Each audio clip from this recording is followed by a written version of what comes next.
2 ലക്ഷ്യമുണ്ട്. രണ്ടാമത്തെ point, wash your face, നമ്മുടെ മുഖത്തെ കഴുകണം. Don't let your past affect you, you are still polluted. അതായത് നിൻ്റെ കഴിഞ്ഞകാല ജീവിതങ്ങൾ നിൻ്റെ ഇപ്പോഴുള്ള കുടുംബജീവിതത്തെ അല്ലെ ഇപ്പോഴുള്ള ജീവിതത്തെ ഉപദ്രവിക്കുവാൻ അനുവദിക്കരുത്.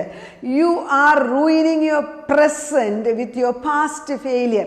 കഴിഞ്ഞ കാലങ്ങളിൽ ഭാര്യയ്ക്കോ ഭർത്താവിനോ ഉണ്ടായ ഭാരങ്ങൾ വിളിച്ചു പറഞ്ഞ് അല്ലെ പ്രയാസങ്ങൾ വിളിച്ചു പറഞ്ഞ് കുടുംബജീവിതം നശിപ്പിക്കാതെ വാഷ് യുവർ ഫേസ്, നീ നിന്നെ തന്നെ കഴുകി ശുദ്ധീകരിക്കുക. You are not ready for Boaz. ബോവസിൻ്റെ വയലിലേക്ക് പോകുന്നതിന് മുൻപേ അമ്മായിമ്മ പറഞ്ഞു കൊടുത്ത വാക്യമാണ്, അതായത് ഇന്ന് രാത്രി കളത്തിൽ എവൻ തൂറ്റുന്നു, ആകയാൽ നീ കുളിക്കുക. നീ കുളിക്കേണ്ടത്, യു വാഷ് യുവർ ഫേസ്, നിന്നെ തന്നെ കുളിക്കുക, നീ വൃത്തിയാക്കുക. എത്ര പേര് ഇങ്ങനെ അങ്ങ് ജീവിച്ചാൽ പോരെ എന്ന് പറയുന്നിടത്ത് നീ എഴുന്നേറ്റ് കുളിക്കുക മീൻസ്, അല്ലെങ്കിൽ വാഷ് യുവർ ഫേസ് എന്ന് പറഞ്ഞതിൻ്റെ അർത്ഥം ദൈവത്തിൻ്റെ ആത്മാവ് നമ്മൾക്കൊരു പുതിയ ജീവിതം, ഒരു പുതിയ താള് തുറക്കാനായിട്ട് ആഗ്രഹിക്കുന്നു. അങ്ങനെ നമ്മുടെ ആറ്റിറ്റ്യൂഡ് മാറിയിട്ട് ദൈവസന്നിധിയിലേക്ക് കടന്നു ചെല്ലുന്നത് പോലെ നമ്മുടെ പ്രായമായിട്ടുള്ള അമ്മയോ അമ്മായിമ്മയോ അല്ലെങ്കിൽ അപ്പനോ അല്ലെങ്കിൽ സഹോദരനോ അല്ലെ സ്വന്തം ഭർത്താവോ പറയുന്നത് അനുസരിക്കാൻ തക്കവണ്ണം ഒരു പുതിയ ഹൃദയത്തിലേക്ക് കടന്നു പോവാ. 3, അനോയിന്റ് യുവർ ഫേസ്. മൂന്നാമത്തേത്, അതായത് തൈലം പൂശണം. എന്നിട്ട് ഇതെല്ലാം ആകയാൽ നീ കുളിച്ച് തൈലം പൂശണം. തൈലം പൂശുക means you are to anoint, it gives you a glowing face to put on. നിൻ്റെ മുഖം വാടിയിരിക്കരുത്, നിൻ്റെ മുഖം എപ്പോഴും സന്തോഷമുള്ളവളായിട്ടിരിക്കണം. അങ്ങനെ തന്നെ വേണം ദൈവസന്നിധിയിലും ചെല്ലാൻ. ഇവിടെ ഒന്ന് നിർത്താം. എത്രയോ സ്ത്രീകളെ എനിക്കറിയാം, എത്രയോ കാലങ്ങൾ ഞാൻ വചനം പഠിപ്പിക്കുന്നു. വചനം സ്ത്രീകൾക്ക് വേണ്ടി ഏറ്റവും കൂടുതൽ ഞാൻ പഠിപ്പിച്ചിട്ടുണ്ട്. പക്ഷെ ഞാൻ ഒന്ന് കാണുന്നത് കരഞ്ഞോണ്ടും കണ്ണുനീരോടും നിരാശയും കൂടെയുള്ള പ്രാർത്ഥനയാണ് മിക്ക സ്ത്രീകളും തുടങ്ങുന്നത്. ഒരു പ്രത്യാശയോടുകൂടി, ഒരു ജീവനോടുകൂടി, അല്ലെങ്കിൽ മുഖത്തൊരു പ്രകാശത്തോടുകൂടി പ്രാർത്ഥിക്കുന്ന എത്ര സ്ത്രീകളെ നമ്മൾ കാണുന്നുണ്ട്. അങ്ങനെയുള്ളവരെ നമ്മൾ നോട്ട് ചെയ്യും. എത്ര പേരുണ്ട്? 50 സ്ത്രീകളുണ്ടെങ്കിൽ ഞാൻ പറയും ഒരാളെ ഞാൻ ചിലപ്പം കാണും. 100 പേരുണ്ടെങ്കിൽ ഞാൻ ഒരാളെ നോട്ട് ചെയ്തു. പല മീറ്റിങ്ങിലും പോകും, ഞാൻ അങ്ങനെ 1-2 പേരെ കാണാറുണ്ട്. It gives you a glowing face. Put on the Lord Jesus. Walk in the anointing. Press towards for the prize that is kept before you. നിന്റെ മുമ്പിൽ വെച്ചിരിക്കുന്ന വലിയ സമ്മാനത്തെ വാങ്ങിച്ചെടുക്കുവാൻ തക്കവണ്ണം യു ഫേസ് അനോയിന്റ് ചെയ്തിട്ട്, അതായത് മുഖം ശോഭയാക്കിക്കൊണ്ട് നീ മുൻപോട്ട് പോവുക. അതാണ് ഫിലിപ്പിയർ 3:14 പറയുന്നത്, പിൻപിലുള്ളത് മറന്നും മുമ്പിലുള്ളതിന് ആഞ്ഞും കൊണ്ട് ക്രിസ്തുവേശുവിൽ ദൈവത്തിൻ്റെ പരമ വിളിയുടെ വിരുദിനായി ലാക്കിലേക്ക് ഓടുക. ദൈവം നമ്മളെ വിളിച്ചിരിക്കുന്നത് അനുഗ്രഹമായൊരു കുടുംബജീവിതം നയിക്കാനാകയാൽ ഞാൻ മുൻപോട്ട് തന്നെ പോവുകയാണ്. ഞാൻ ആഗ്രഹിക്കുന്ന കാര്യങ്ങളെ ഞാൻ നേടിയെടുക്കും. കാരണം എൻ്റെ ദൈവം എൻ്റെ കൂടെയുണ്ട്. എൻ്റെ ഭർത്താവിനെ ദൈവം മാനിപ്പിക്കും. ഇങ്ങനെയൊക്കെ നമ്മൾ എൻ്റെ കുഞ്ഞുങ്ങളെ ഉന്നത പദവിയിലെത്തും. അവരെ ദൈവം കൈക്ക് പിടിച്ച് നടത്തും. അതിനാൽ ഞാൻ എൻ്റെ മുഖം ഓയിൽ വെച്ച് അഭിഷേകം ചെയ്യുകയാണ്. അതായത് it make it glowing. You should have a smile on your face. അതായത് നമ്മൾ ദൈവം തൈലം കൊണ്ട് പൂശുന്നത് പോലെ നമ്മൾ തന്നെത്താനെ പൂശിയിട്ട് എന്നിട്ട് സന്തോഷത്തോടെ ദിനം പ്രതി ജീവിക്കുവാൻ പഠിക്കുക. യെശയ്യാ 61:7 പറയുന്നു, the garment of praise instead of your shame. അതായത് വിഷണ്ണ മനസ്സിന് പകരം ഞാൻ നിനക്ക് സ്തുതി എന്ന മേലാട ഇട്ട് തരുന്നു. അപ്പം നമ്മുടെ ജീവിതത്തിലേക്ക് ചിലപ്പം ഞാൻ ഈ പറയുന്നു, അതെ എൻ്റെ ഈ വിഷണ്ണ കാലത്ത് ഇത് സ്തുതിയുടെ മേലാടയാണ്, വസ്ത്രം മാറുകയാണ്. അപ്പം ഇവിടെ അത് തന്നെ പറയുന്നുണ്ട്. ഈ റൂത്തിൻ്റെ 3 പറയുന്ന അങ്ങനെ തന്നെയാണ്. ഇതാ, ആകയാൽ നീ ചെന്ന് കുളിച്ച് തൈലം പൂശി വസ്ത്രം മാറുക. Change your garment. Prepare you for something, be prepared for A prepared place. അതായത് നമ്മളൊരു സ്ഥലത്തേക്ക് പോകണമെങ്കിൽ വീട്ടിലിരുന്ന് ഡ്രസ്സ് ഇട്ടുകൊണ്ടല്ല നമ്മൾ പോകുന്നത്.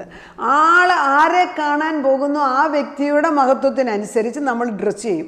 സാധാരണ ഒരു പുറത്തോട്ട് പോയിട്ട് വർത്തമാനം പറയുമ്പോൾ നമ്മൾ വേറൊരു ഡ്രസ്സ് ഇടും. അതല്ല ഒരു കല്യാണത്തിന് പോകുമ്പോൾ നമ്മൾ വേറെ, പള്ളിയിൽ പോകുമ്പോൾ വേറെ ഡ്രസ്സ് ചെയ്യും. കാരണം ഒക്കേഷൻ അനുസരിച്ച് നമ്മൾ വസ്ത്രം മാറിക്കൊണ്ട് തന്നെയാണ് പോകുന്നത്. ദൈവം അങ്ങനെ തന്നെ ആഗ്രഹിക്കുന്നു. യു പ്രിപ്പയർ യുവർ സെൽഫ്, റെഡിയായിട്ട് വസ്ത്രം മാറിക്കൊണ്ട് പോവുക. ടെൽ യുവർ സെൽഫ്, തന്നെത്താനെ പറയുക, I am prepared. Prepared, I am dress for it, I am ready to receive it, I am going to out to meet him.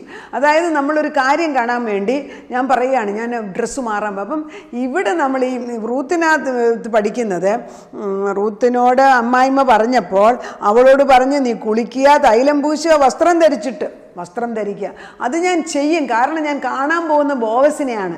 അതിന് ഉത്തമമായ വിധത്തിൽ ഞാൻ വസ്ത്രം ചെയ്തുകൊണ്ട് പോകുമെന്ന് പറഞ്ഞ് അവള് ദൈവത്തിന് യോജിക്കുന്ന, അല്ലെങ്കിൽ അവൾക്ക് മനോഹരമായ വസ്ത്രം അവൾ ധരിച്ചുകൊണ്ട് തന്നെയാണ് വയലിലോട്ട് പോകുന്നത്. പിന്നെ അഞ്ചാമത്തെ പോയിന്റ് പറയുന്നത്, വസ്ത്രം ധരിച്ച് കളത്തിൽ ചെല്ലുക. Get down to the floor. കളത്തിൽ ചെല്ലണം. നീ ചെല്ലേണ്ട സ്ഥലത്ത് ചെന്ന് നിൽക്കണം. അല്ലെ അവർ വേണം ഇങ്ങോട്ട് വരട്ടെ, അതല്ല. ദൈവസന്നിധിയിൽ നിന്ന് അനുഗ്രഹമാണോ, ദൈവത്തിൻ്റെ സന്നിധിയിൽ ചെല്ലണം. നമ്മുടെ ഭർത്താവിൽ നിന്ന് അനുഗ്രഹമാണോ, അല്ലെ അമ്മായിമ്മയിൽ നിന്ന് അനുഗ്രഹമാണോ, go near them and be humble before them. ദൈവസന്നിധിയിൽ വിശുദ്ധിയോടും വിശ്വസ്തയോടും കൂടെ താഴ്മയോടുകൂടെ ജീവിച്ചാൽ സ്വർഗത്തിൻ്റെ അനുഗ്രഹം വീട്ടിനകത്ത് ഒഴുകി വരും.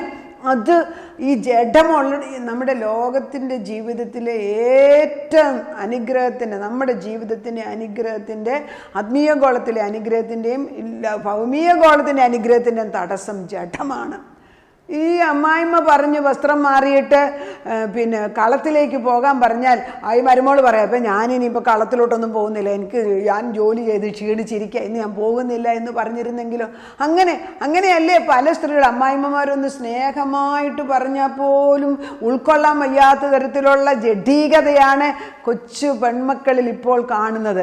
വിവാഹത്തിന് കയറുമ്പോൾ ചുമ്മാതെ ജഡീക സുഖം, എന്നെ നോക്കണം, എനിക്ക് കാര്യം നേടണം എന്നുള്ള സെൽഫിഷ് ആറ്റിറ്റ്യൂഡിലോട്ട് കല്യാണത്തിന് കയറി ചെല്ലാതെ, വിവാഹം കഴിക്കാതെ എന്നെക്കൊണ്ടേ മറ്റുള്ളവർക്ക് എന്ത് നന്മ ചെയ്യാൻ സാധിക്കും എന്നുള്ള ആഗ്രഹത്തോടുകൂടി പോയാൽ അവിടെ ദൈവം അനുഗ്രഹം തരും. When you get in to a place, shut your mouth and wait. നീ ഒരു സ്ഥലത്ത് ചെന്ന് കഴിഞ്ഞാൽ അവിടെ ചെന്ന് മിണ്ടാതിരിക്കുക. അങ്ങനെയല്ലേ ഇത് വായിക്കുന്നത്? ആകയാൽ നീ കുളിച്ച്, അമ്മായിമ്മ പറഞ്ഞു കൊടുക്കാണ് മരുമകളോട്, ആകയാൽ നീ കുളിച്ച് തൈലം പൂശി വസ്ത്രം ധരിച്ച് കളത്തിൽ ചെല്ലുക. അടുത്ത വാക്യം, അയാൾ തിന്ന് കുടിച്ച് കഴിയും വരെ നീ കാണരുത്, നീ മിണ്ടാതിരിക്കണം. എൻ്റെ പൊന്നെ, സ്ത്രീകളാകുന്ന നമുക്ക് ഏറ്റവും ആദ്യം പഠിപ്പിക്കേണ്ട ഒരു കാര്യം മിണ്ടാതിരിക്കാൻ പഠിക്കുക. When you get to a place, shut your mouth. Ruth ഇപ്പം ബോവസിന്റെ വയലിലാണ്. And she is all excited and she did not rush to him.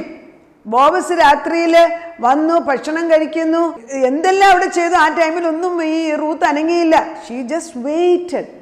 സ്ത്രീകൾക്ക് വെയിറ്റ് ചെയ്യാൻ അറിയത്തില്ല, ഇൻക്ലൂഡിങ് മീ. വെയിറ്റ് ചെയ്യാൻ അറിയുന്നത് എല്ലാം ആദ്യമേ വരുമ്പോഴേ നമ്മളുള്ളതെല്ലാം പറഞ്ഞു. അന്ന് പലപ്പോഴും നെഗറ്റീവായിട്ടുള്ളത്. Wait, don't force it, don't push, wait. God is going to open the new door for. ദൈവം നിനക്ക് വേണ്ടി വാതിൽ തുറക്കുന്നിടം വരെ വെയിറ്റ് ചെയ്യേ. അതാണ്. ഇപ്പൊ റൂത്തിനോട് പറയാണ്, നീ അവിടെ ചെന്നിട്ട് മിണ്ടാതിരിക്കുക. അമ്മായിമ്മ എന്ത് ഭംഗിയായിട്ടാണ് പറഞ്ഞു കൊടുക്കണം, നീ എടുത്ത് ചാടല്ലേ മോളെ, നീ അവിടെ നിൽക്കേ, വേക്കപ്പ് ഫ്രം യുവർ സ്ലംബർ. എന്നിട്ട് നീ അവിടെ മിണ്ടാതിരുന്നിട്ട് ബോവസ് എന്താ ചെയ്യുന്നത് നോക്കുക. When God opens the door will be open. ദൈവം ഒരു വാതിൽ തുറക്കുമ്പോൾ വാതിൽ തുറക്കും. Be still and see the salvation of God. Revelation 3:8 പറയുന്നു. അതായത് ദൈവസന്നിധിയിൽ അതുപോലെ നമ്മൾ കടന്നു ചെന്നിട്ട് അവിടെ ചെന്ന് അവിടെ നിൽക്കുക. Be still and know that God is good. ദൈവം നല്ലവനാണെന്ന് അനുഭവിച്ചറിയുക. Never try to shine. 7. When the light is on you, Ruth didn't talk until Boaz shines on her. റൂത്തിന്റെ മുഖത്തേക്ക് ആ പ്രകാശം വരുന്നിടം വരെ അവൾ അനങ്ങിയില്ല. ഉറങ്ങാൻ പോകുമ്പോൾ അവൻ കിടക്കുന്ന സ്ഥലം മനസ്സിലാക്കി ചെന്ന് അവന്റെ കാലിന്മേലുള്ള പുതപ്പ് പൊക്കി അവിടെ കിടന്നുകൊള്ളുക. എന്നാൽ നീ എന്ത് ചെയ്യണമെന്ന് അവൻ നിനക്ക് പറഞ്ഞു തരും. അവൻ പറഞ്ഞു തരുന്നിടം വരെ, അതായത് ബോവസിനെ പേടിപ്പിക്കുകയോ ബോവസിൻ്റെ അടുക്കൽ ചെന്ന് ധൃതി പിടിക്കുകയോ ബോവസിൻ്റെ ഞാൻ വന്നിട്ടുണ്ട്, ഞാൻ കുളിച്ചു കഴിഞ്ഞിട്ട് ഞാൻ നല്ല സുന്ദരിയായിട്ട് വന്നിട്ടുണ്ടെന്ന് കാണിക്കുകയോ ഒന്നും ആ സ്ത്രീ ചെയ്തില്ല. She just waited patiently. She did not speak. അവളൊന്നും ആ സമയത്ത് പറഞ്ഞില്ല. ആ ബോവസ് ഭക്ഷണം കഴിച്ച് തൃപ്തിയായി. അത് കഴിഞ്ഞ് ബോവസ് കിടന്ന് ഉറങ്ങുന്നിടം വരെ അവൾ വെയിറ്റ് ചെയ്ത് കഴിഞ്ഞിട്ട് അതാണ് വാക്യം അങ്ങനെ. ബോവസ് തിന്ന് കുടിച്ച് ഹൃദയം തെളിഞ്ഞ ശേഷം it is A very important point. അതായത് നമ്മുടെ ഹൃദയം തെളിയുന്ന എപ്പോഴാണ്. ഞാൻ തന്നെ ആദ്യകാലങ്ങളിൽ എൻ്റെ ഭർത്താവ് ഹോസ്പിറ്റലിൽ നിന്ന് വന്ന ഉടനെ ആദ്യമേ പറയും, മോൻ സ്കൂളിൽ നിന്ന് താമസിച്ചാൽ വന്നത്, എൻ്റെ റിപ്പോർട്ട് കാർഡ് ഇതായിരുന്നു, അത് ഇന്ന മാർക്കുണ്ടായിരുന്നു, ഒരെണ്ണത്തിന് ശരിയല്ല, മറ്റേയൊക്കെ കുഴപ്പം. അപ്പോൾ എന്നോട് ഹസ്ബൻഡ് പറയും, ഇച്ചിരി വെയിറ്റ് ചെയ്യുക, ഞാനൊന്ന് ഭക്ഷണം കഴിച്ചിട്ട്. അപ്പോൾ ഞാൻ പറയും, നമ്മൾ ഇത്രയും നേരം വെയിറ്റ് ചെയ്ത് നോക്കി ഇവിടെ വരുമ്പോൾ കേൾക്കാൻ പോലും ആഗ്രഹമില്ല. പിന്നെ എനിക്ക് മനസ്സിലായി, ഇത്രയും നേരം പോയി ഹോസ്പിറ്റലിൽ ജോലി ചെയ്ത് ക്ഷീണിച്ചു വരുന്ന മനുഷ്യനെ അൺവൈൻഡ് ചെയ്യണം. അതായത് നമ്മുടെ ബ്രെയിന് ഒരു ജോലി സ്ഥലത്തും തിരിച്ചു വരുമ്പം പുരുഷന്മാർക്കും സ്ത്രീകൾക്കും അല്പസമയം സാവകാശം കൊടുക്കാനുള്ള ബുദ്ധി ഉണ്ടാകണം. റൂത്തിനോട് അമ്മായിമ്മ എത്ര ക്ലിയറായിട്ടത് പറഞ്ഞു കൊടുത്തു, മോളെ നീ വെയിറ്റ് ചെയ്യുക, നീ ഷൈൻ ഫോർത്തൊന്നും ചെയ്യണ്ട, നീ ആ തക്ക സമയത്ത് നീ അവിടെ മിണ്ടാതിരിക്കാമെങ്കിൽ, ഞാൻ പറയുന്നത് പോലെ ചെയ്യാമെങ്കിൽ ദൈവം നിന്നെ. ബോവസ് തിന്നു കുടിച്ച് ഹൃദയം തെളിഞ്ഞപ്പോൾ അവൾ അതിൻ്റെ അടുക്ക അവളും പൊതുക്കെ ചെന്ന് അവൻ്റെ കാലിന്മേലുള്ള പുതപ്പ് പൊക്കി അവിടെ കിടന്നു. അത് കഴിഞ്ഞപ്പം ബോവസ് തിരിച്ചറിയുന്നു, ബോവസ് അവളോട് സംസാരിക്കുന്നു. പിന്നത്തെ ഭാഗങ്ങൾ നമ്മൾ വായിക്കുമ്പോൾ മനസ്സിലാകുന്ന ബോവസ് അവളുടെ വീണ്ടെടുപ്പുകാരനാകുന്നു, അവളെ അവളുടെ ഭാര്യയായിട്ട് സ്വീകരിക്കുന്നു. അങ്ങനെ ക്രിസ്തുവിൻ്റെ വംശപാരമ്പര്യമായി നോക്കുമ്പോൾ ബോവസിൻ്റെ ഭാര്യയാകുന്ന റൂത്തിൽ കൂടെയാണ് പിന്നെ ദൈവത്തിൻ്റെ പുത്രനാകുന്ന യേശു ക്രിസ്തുവിൻ്റെ വരവ് പോലും. അത് ആ ഭാഗം മാത്രം വായിക്കാം. ബോവസ് ഓബേദിനെ ജനിപ്പിച്ചു, ഓബേദ് ഇശായിയെ ജനിപ്പിച്ചു, ഇശായി ദാവീദിനെ ജനിപ്പിച്ചു. യേശു ക്രിസ്തു ദാവീദ് പുത്രനായിട്ട് ഭൂമിയിൽ കടന്നു വന്നു. അപ്പം ഒരു വേലക്കാരിയായിട്ട് വന്ന റൂത്ത് അമ്മായിമ്മ പറഞ്ഞ 7 മർമ്മങ്ങൾ മനസ്സിലാക്കി അതിന് ബോവസിൻ്റെ ഭാര്യയായി മാറുന്നു, വയലിൻ്റെ ഉടമസ്ഥയായി മാറുന്നു, സ്വർഗത്തിലെ ദൈവത്തിൻ്റെ സ്വന്തം പുത്രൻ്റെ വലിയ അമ്മച്ചിയായി മാറുന്നു. ഇതിൽ കൂടുതൽ ഭാഗ്യമുണ്ട്. ഈ നിയമം മാറ്റമില്ല, ഈ നിയമം മാറുന്നില്ല, മാറ്റത്തില്ല, മാറാൻ പോകുന്നുമില്ല. ഇത് ഉൾക്കൊണ്ടാൽ നമുക്ക് ഓരോരുത്തർക്കും അനുഗ്രഹം കടന്നു വരും. നമുക്ക് പ്രാർത്ഥിക്കാം. Praise you Lord. Thank you Jesus. നല്ലവനായ ദൈവമേ, അവിടുന്ന് നല്ലത് തന്നെ, അവൻ നല്ലവൻ തന്നെ. ഞങ്ങൾ ബോവസിൻ്റെ വയലിൽ ചെന്ന് പെടാനും ബോവസ് ഞങ്ങളുടെ ചാർച്ചക്കാരനാണെന്നും പഴയ നിയമത്തിൽ നവോമി റൂത്തിനോട് ഉപദേശം കൊടുത്തത് അവൾ സ്വീകരിക്കാനുള്ള നല്ല മനസ്സ് അല്ലെങ്കിൽ വിനയം അവൾക്കുണ്ടായിരുന്നു. കർത്താവേ, എല്ലാത്തിലും എടുത്തു ചാടി നമ്മൾ തന്നെ താനെ കാണിക്കുന്നതിന് പകരം അമ്മ പറഞ്ഞു കൊടുത്ത അതേ ഉപദേശം, അതേ മകളെ, നിൻ്റെ ജീവിതത്തിനൊരു ലക്ഷ്യമുണ്ട്, അതായത് അതുകൊണ്ടാണല്ലോ നീ എൻ്റെ കൂടെ വന്നത്, നിനക്കൊരു നല്ല സ്ഥലം ഞാൻ കണ്ടുപിടിക്കണ്ടേ, അതുകൊണ്ട് ഞാൻ ചില ഉപദേശങ്ങൾ തരികയാണ്. നീ എഴുന്നേറ്റ് കുളിക്കുക, മുഖം വാഷ് ചെയ്യുക, നിന്നെ തന്നെ തൈലം പൂശുക, വസ്ത്രം മാറ്റുക. അത് കഴിഞ്ഞിട്ട് നീ ആ വയലിലേക്ക് കടന്നു ചെല്ലുക. നീ ചെല്ലൻ്റെ അടുത്ത് കടന്നു ചെന്നിട്ട് എന്ത് ചെയ്യണമെന്ന് വരെ പറഞ്ഞു കൊടുത്തത് ഒരല്പം പോലും വ്യത്യാസമില്ലാതെ റൂത്ത് അത് അനുസരിച്ചതിനാൽ സ്വർഗത്തിൻ്റെ പ്രീതി അവളുടെ മേൽ വീഴുകയും ബോവസിന് അവളോട് പ്രീതി തോന്നി.